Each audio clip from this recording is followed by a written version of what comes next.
Hello there, is that Natalie? Absolutely it is. How are you? I'm all right, thank you, Natalie. Very well indeed. Very well Excellent. indeed. Lovely to hear your voice. Oh, fantastic to be on. I've just done like a week and a half to 2 weeks of like America radio, so this is great to just be like, hi. Yeah, we're very chilled out and relaxed here, so that's all very good. Wonderful, wonderful. So whereabouts are you in the world at the moment?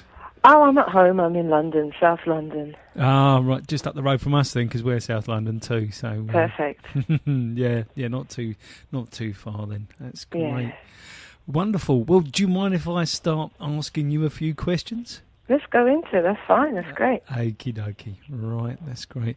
So, I guess really we better start at the beginning, didn't we? And find out where it all came from. And you know, I know it started sort of late 90s for you, about 97 as far as Floacist was concerned. But I'd love to know more about how that all came about. Absolutely. Well, it's quite an interesting one that with hindsight, sometimes it makes me draw the dates back even further, you know. But in 97, I was graduating from the Brit School, Performing Arts.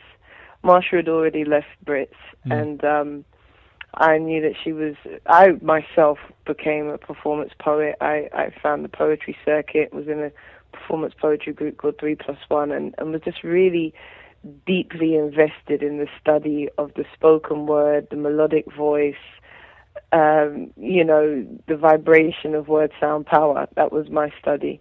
Marsha at the time, she had become a songwriter, and she'd had a bit of a bump or a knock with the industry, as it were, but she'd had a single out as a solo artist and so on and so forth. And I had a gig that was coming up that was poets versus rappers. And I asked Marsha if she wanted to come down and try out this idea that we'd kind of bounced between each other. She had heard that I was doing poetry, and I knew that she was out songwriting and stuff. And I'd heard a tape of hers and just knew, I mean, I'd known Marsha since I was about 10 years old, and just knew that, you know, wanted to do something with her and just wanted to figure out the best way to frame that.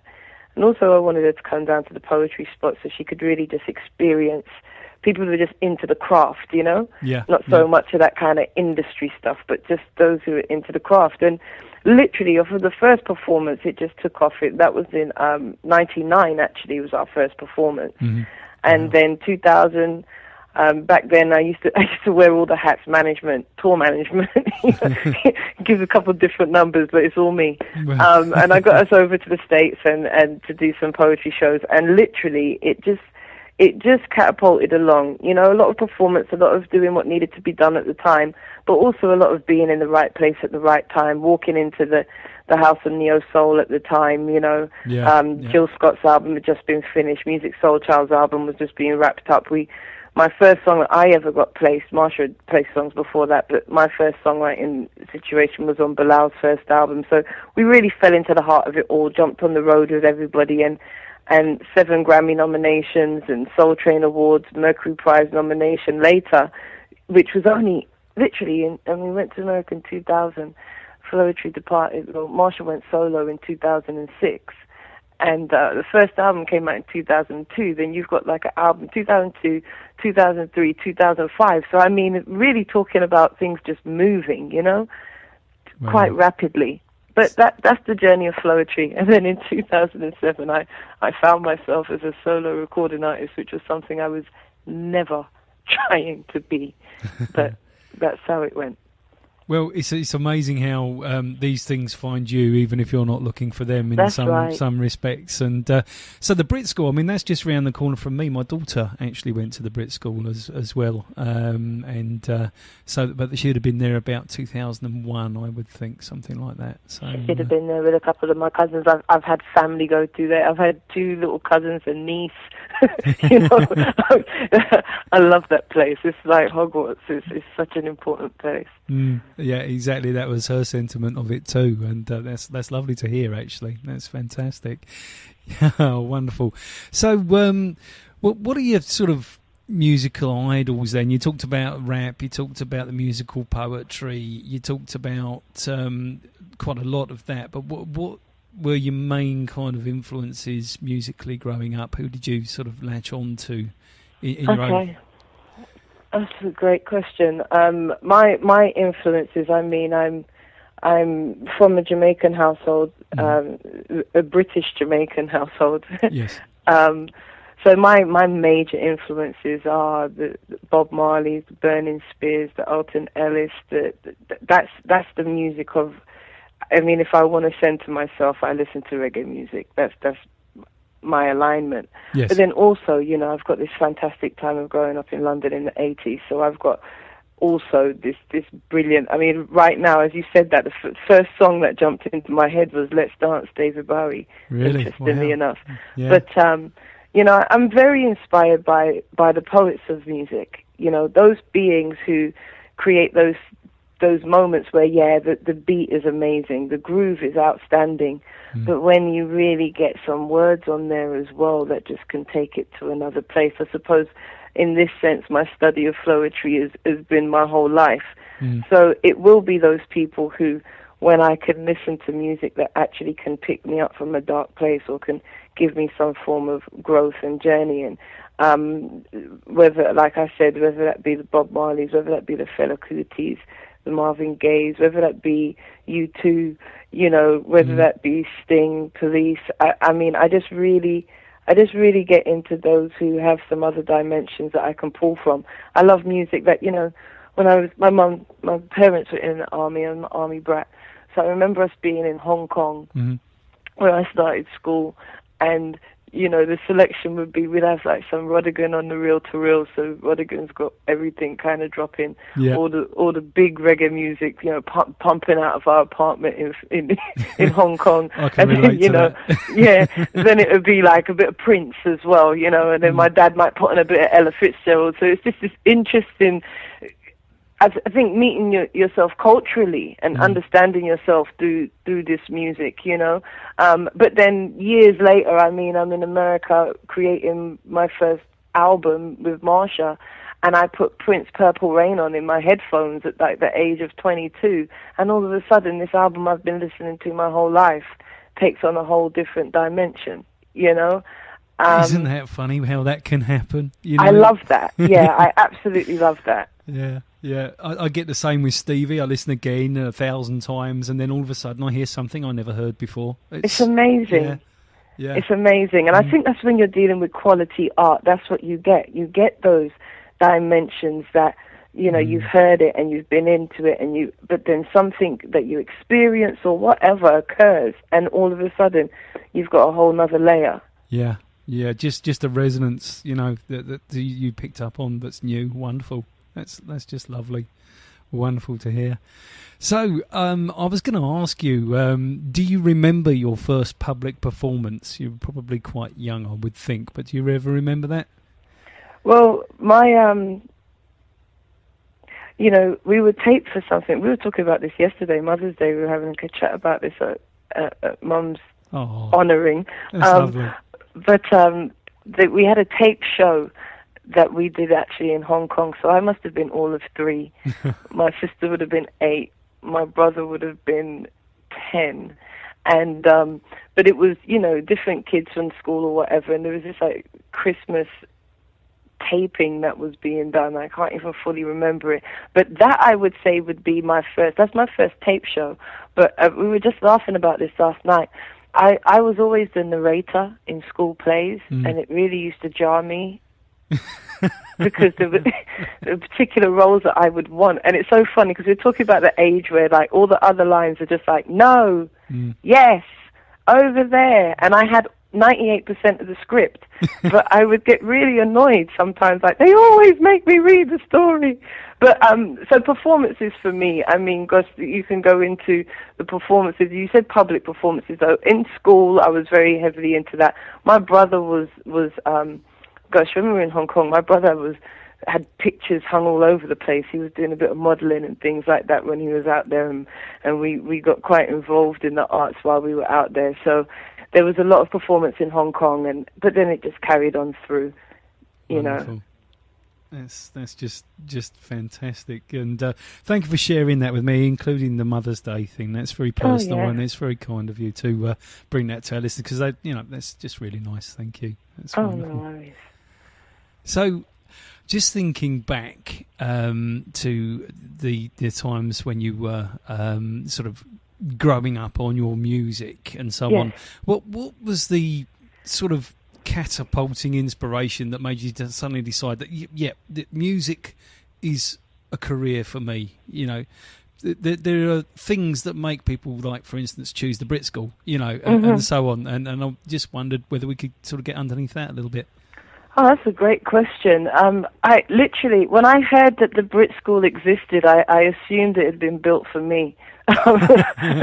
Wasn't it then? Oh. I was actually the third year student intake. There was only 2 years that went there before us, and I also was the very last student of the year at the Brit School. They don't do student of the year anymore, but which funnily enough, I'm sat looking at it right now. For student of the year in 1994, when I won it, I was presented with a gold record. That's what we got. I was in a singing group at school, but everyone was. But I studied theatre, performing arts, and English. I was never really into the whole thing of people trying to be recording artists in that type of way, like in its heady way. Let's make something that's going to blow. Let's make something that's going to smash. My study was really, my bow was to the arts. To the arts and to the fact that studying the arts is actually a way to build yourself. You can learn so much. I'm talking about crafts that go beyond industries, crafts that if you were in any indigenous environment, you would still have that orator. Agreed. You would still have that person who can express with movement. You would still have that person who can create from mind and create, whether that be the cave painting, whether that be the artifact and the pottery. Art, that aspect of art that is a part of civilization and humanity. So that was my study, that was my submission. And I actually, especially when I started to do flowetry, I didn't even assume that, let's try and go for the industry with this. It was my assumption that the industry won't go for that. As much as I love my Marvin Gaye albums and my Bob Marley albums and my Fela albums, as far as I understood, they don't really want anyone, especially a young black person who wants to speak positively. Mm-hmm. When I say it didn't occur to me, I didn't even give myself the time for the pushback. Like I was just on the art, I was just on the craft, and the craft actually took me to other places, and then the craft actually is the thing that manifested all of a sudden. This industry are knocking, saying, "Hey, we like this idea, this flowetry thing. We've heard about it. It sounds great. Can we sign you?"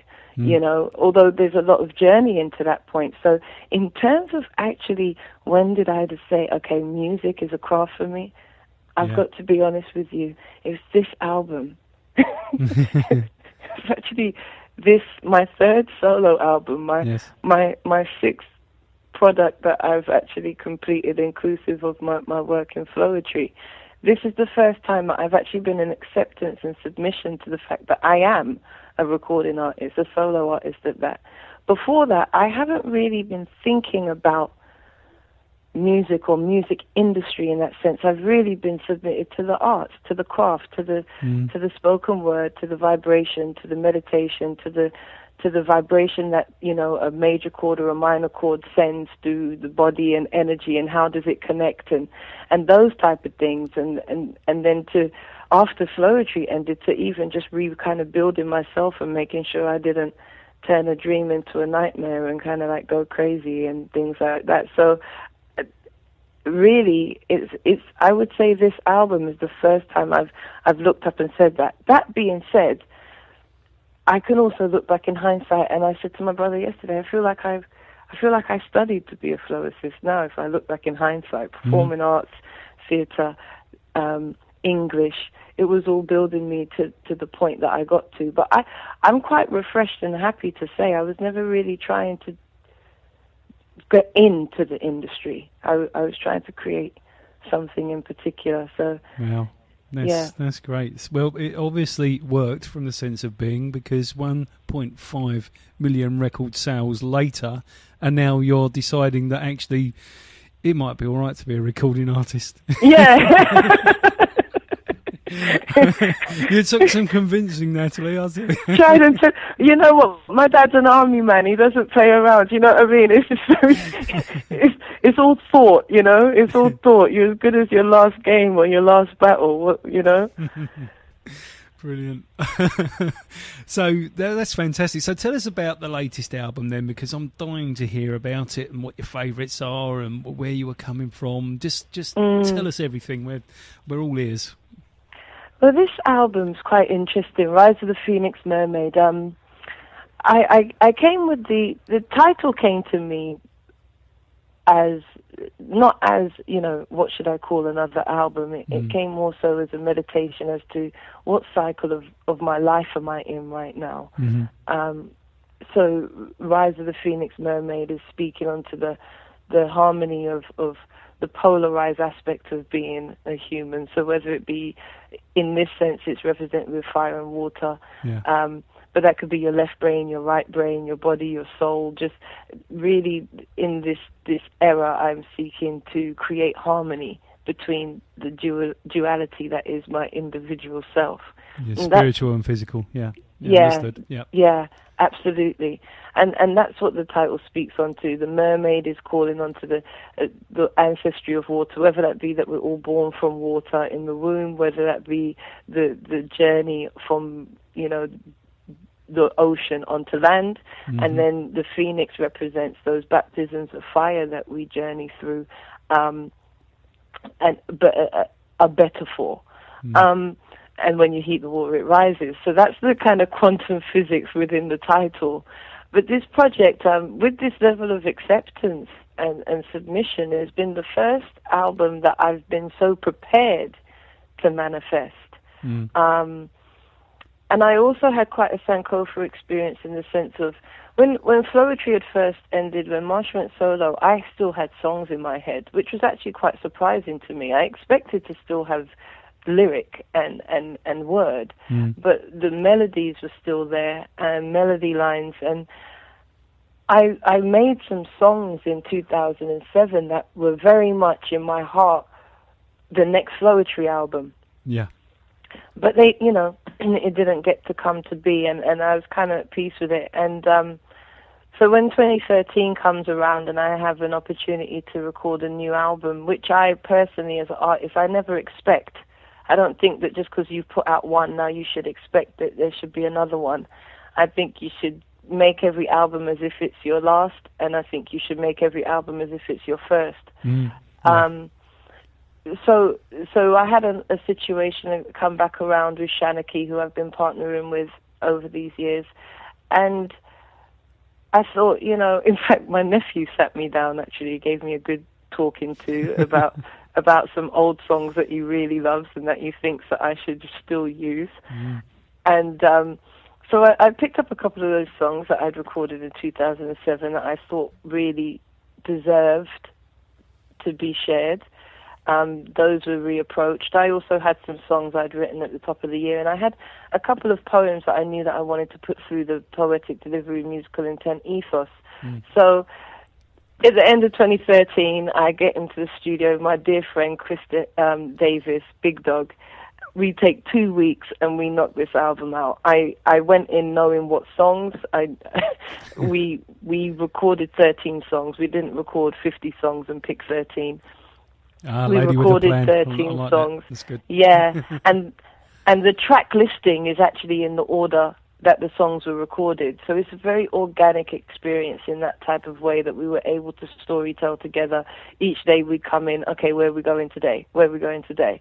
So this album's been made in that level of peace, and I'm so excited to share it. I'm so excited to be at the point. This is also the first record I've ever released at the top of the year. All of my albums, all of my catalog, including Floetry, have all come out in October and November, like end of the year, third quarter. So this is really nice. Like I put the record out. I got the video back on my birthday. That's something I never get to do, like having a record going out around my birthday. That was interesting. How lovely. You know, the clock's going back and I'm doing interviews appreciating the spring. I'm like, I like this spring release thing.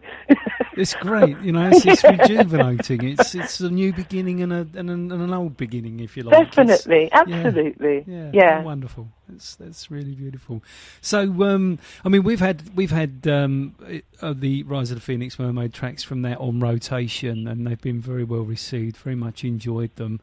And what have you got a favourite? I know it's not the right question to ask an artist. Have you got a favourite tune? It's like, you know, but is there something that really just sort of, I don't know, just stands up above the rest for you? I mean, it doesn't sort of. It's not saying that other things are not as good. It's just something that really works with you.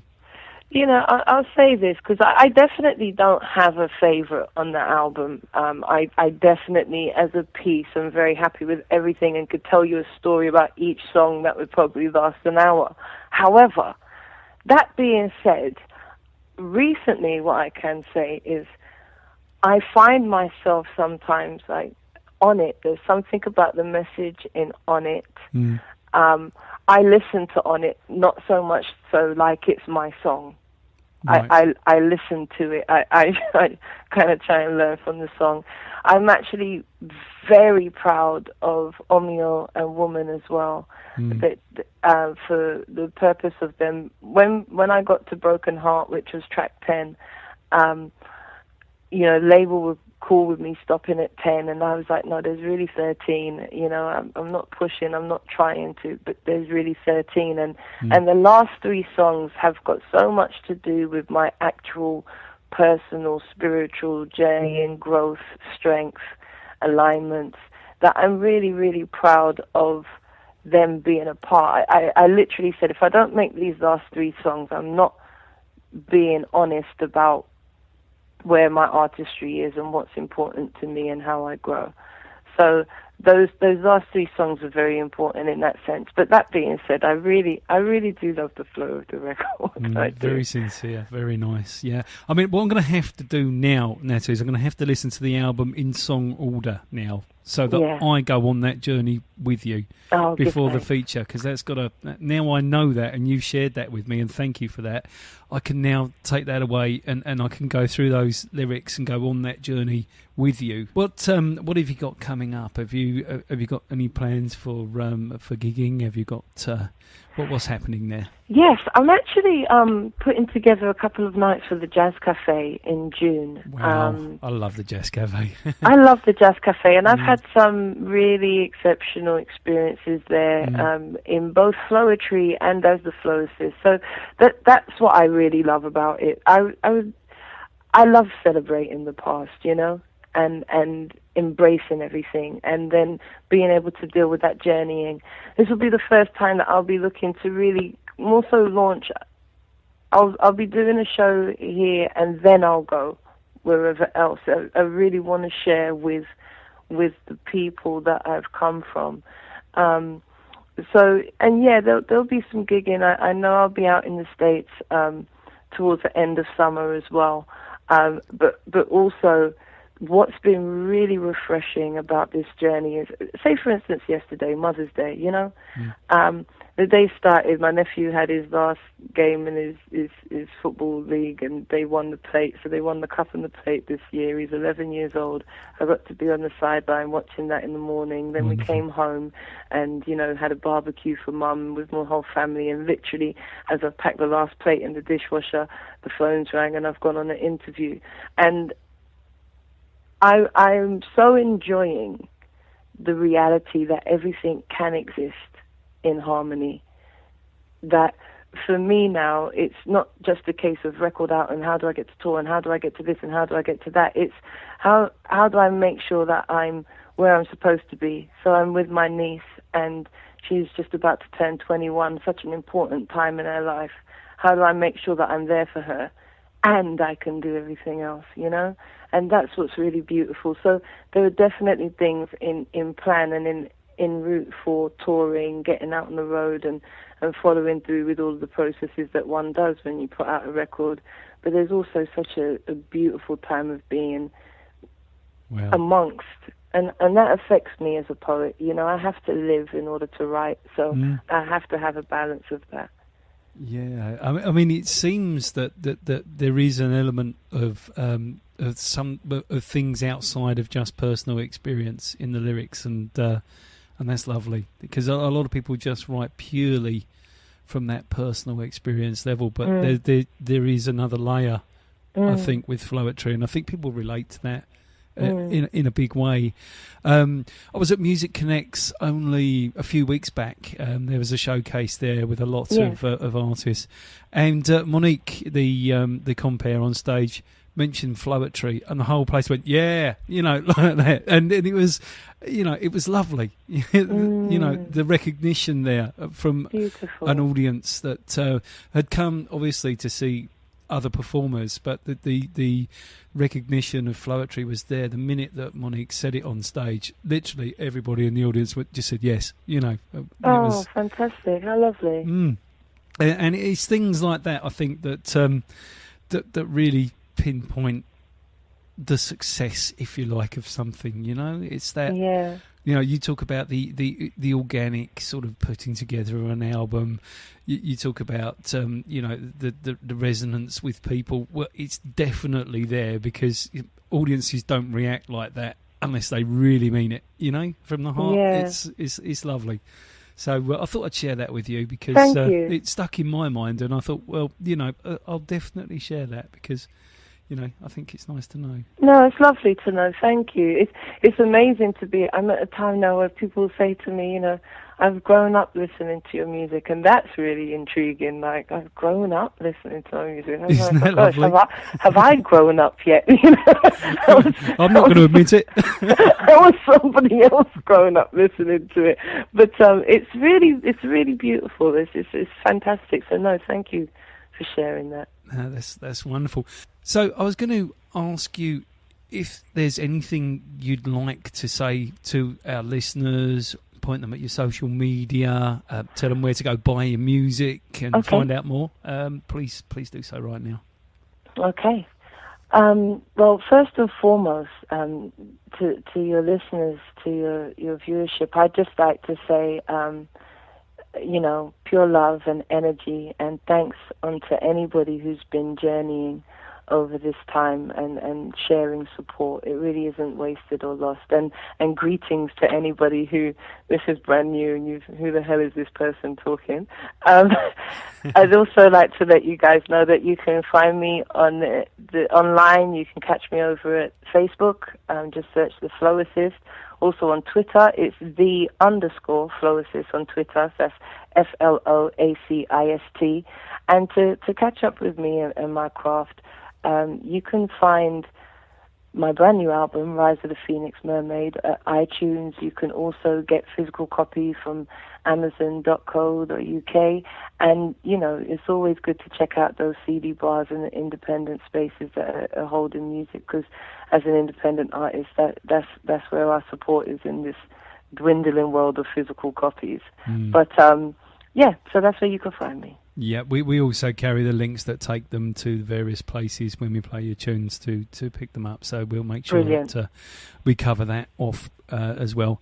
And if there's anything that you'd love to say that I haven't asked you, then please just say it now, or you know, I don't want to miss anything. I'm very, you know, to be honest with you, Gussie, we've had a lovely conversation, and I do much prefer a conversation over an interview, you know, like an interrogation, and we've shared so much in the short time we've been speaking. So no, I'm feel quite satisfied, actually. That's wonderful. Well, you know, let's not make this the last time we speak. I'd love to speak to you again as time goes on and you've got other things going on. Absolutely. And get behind your music, and looking forward to your feature and shall we say, displaying more of your album on the Breakfast Show. That would be absolutely lovely. Fantastic. So, brilliant. And I'll be sure to let you know those dates for Jazz Cafe. It would be great to have you come down. Oh, it'd be lovely to come along. Yeah, definitely. Such an up close and personal venue. venue. That's what I like about it. You know, there's not much distance between artist and an audience. Absolutely. That's what I love about it too. Absolutely. Just very, very sort of homely feel to the Jazz Cafe, and that's rare. You know, that a lot of venues try and achieve that, but actually don't manage it. So absolutely, 100%, and it's got that historical energy to it as well. When you touch the stage, you kind of can feel the energy on there. Like there's been a couple of people up here. There's been some feet on that stage, definitely. Yeah, you know, without a doubt. Well, you know, Nata, it's been so lovely talking to you. I've thoroughly enjoyed our chat, and it's been great. And just have an absolutely blessed and beautiful rest of your day. And we'll speak again very, very soon. And you too. You take care, and I do look forward to it. All right? Okay, thanks a lot. Take care now. Love. Have a lovely day. Bye. All right, bye. Bye.